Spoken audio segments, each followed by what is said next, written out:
But what two-state solution in the face of a flattening of Gaza? How viable is that two-state solution approach? And so I think we are at a very difficult point, even in terms of policy on this matter. But we cannot shut our eyes to the humanitarian disaster and the egregious destruction of life and property. And we are continuing to join the rest of the world in taking a very firm position with regard to some of the violations that we have noted. And we will work closely with our friends in the Middle East, our friends in Africa, our friends in Asia, our friends in Europe, to ensure that some semblance of respect for international law remains. Because what's the use then of having all these regimes of laws, that have sort of excluded some parties from compliance? If there is a law, if there is a rule, then we must all comply by it. Otherwise, it's not really a law, it's not really a rule.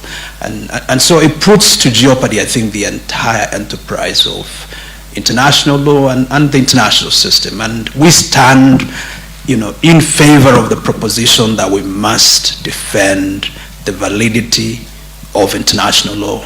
And on that, if Kenya has, with regard to international law, Kenya, I think, should be held responsible.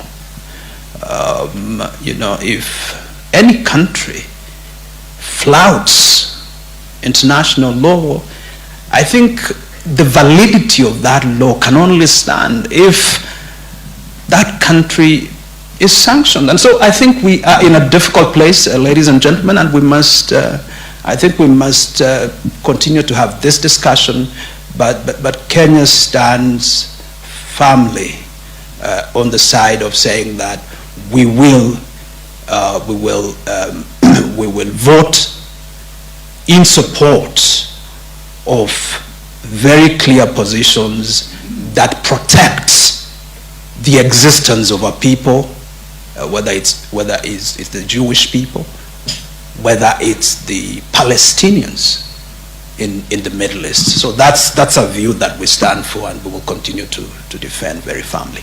I know we've taken a lot of time, but on the matter that Ambassador Caroline raised, I know that I'm meeting His Excellency Stephen Jackson just after this meeting to be able to precisely address the issue of development partners.